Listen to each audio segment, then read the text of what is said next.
Hi guys, about 9 days left for the exams, and I wanted to, kind of give you my 2 cents on how probably these, how best these days could be put to use. Uh, so I have a set of instructions, so to do kind of a video here, and this video is applicable for all the three levels: L1, L2, L3. So here is what I think I would do if I were to take the exams again. Here is what I would do in these 9 days. First, I would try to write as many mocks as possible. Okay, so of course, all of us are at different levels of our preparation, but at minimum, I'm going to recommend you to take two full-length mocks in this season, and again, full length means 9 to 12, 2 to 5. Now, it really doesn't matter which mocks you take. Okay, so the idea is to get ourselves prepared for that 6 hour format. So maybe one mock around, let's say, 15th or 16th of June. That's tomorrow, day after tomorrow. And then you can take one more mock maybe around 19th or 20th. Okay, so about 3 days or 2 days before the examination.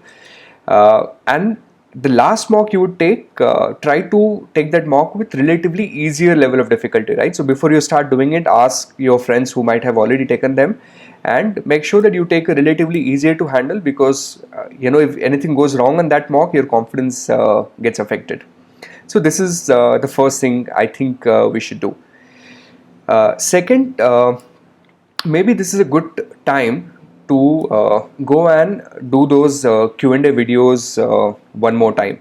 Okay, so all the Q&A videos that we have on the portal, the total size of those videos should be about 30 odd hours. So you can decide to do them on a selective basis. You need not go and solve all those questions. I'm sure you must have identified the ones you struggle with. So go and solve them. Those of you who do not have access to Q&A videos, you can go and do the curriculum end of the chapter questions, right? So that would take another 2 to 3 days. And then remaining time, you should be revising through the juice notes, right? So run through them multiple times. Just to kind of start feeling a little bit more confident. A day before the exam, stop your studies around 6 p.m. And I know it's very tough to do, but that's what you should be doing. Stop, just shut it down completely at 6 p.m. Maybe go and, play, let's say if you're into sports, go and play a game, watch a movie, just totally cut yourself off from studies. And trust me, it makes a big difference, because a lot of times your success on the exam is a function of how stressed you are, and cutting yourself completely off really helps a day before the exam. So no matter what, no late night studies day before the exam. You stop your studies around 6, and then you just go and maybe watch a movie, right? That's what you're going to do. This is roughly your strategy for 9 days. I'm repeating one more time. So we are looking at minimum 2 mocks. We are going to go through all the Q&A videos one more time, and we are going to revise juice notes multiple times. This is roughly your play. Now, a repeated theme in the emails that I'm receiving these days is candidates saying, I am not able to remember anything, or everything, not anything, everything.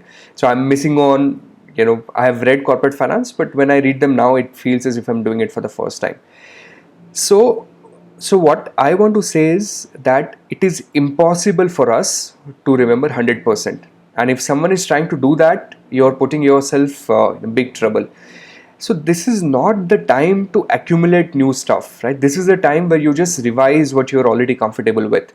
So just know that not even a single candidate taking CFA exam is going to remember your curriculum 100%.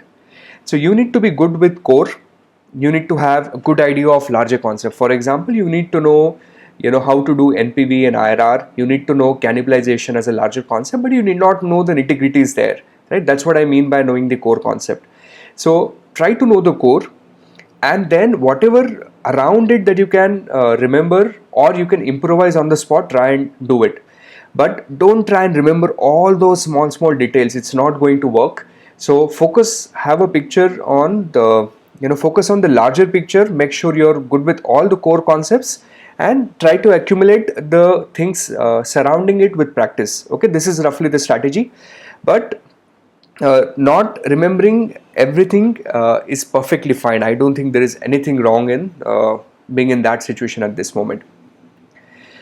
Then some of the other tips. Number one, people who love to study in the night, and I'm one of them. But here is what happened to me on one of the exams I took. It was not the CFA exam, some other exams. I crammed the whole night, and that's what I was doing a month before the exams. And my usual sleeping hours were morning 8 or 9, and I used to sleep till 5 in the evening. Now, I did the same thing a day before the exams, and I thought somehow my body would support it. But I really had tough time in the afternoon when my second paper started, right? And towards the end of the paper, I was at a state where I said to myself, it's okay if I don't pass this exam. I just need to get out of this exam hall. So we still have 9 days, and maybe it's a good time to fix your habit. So if you've been someone who's been studying late in the night, please stop doing it, because then your body is not going to support you between that 9 to 12, 2 to 5 interval. So we are going to get rid of this habit now. Second important thing, this is especially for level 1 candidates. CFA Institute is quite strict about the exam administration process, and you have to make sure that the name on your exam ticket precisely matches the name on your passport. Okay, so in case if it doesn't, there is a process through which you can still get it rectified. So please go open your exam ticket, open your passport, make sure that all the details are matching precisely, and if they are not, get them rectified now. So that's the second thing. And the third, calculators.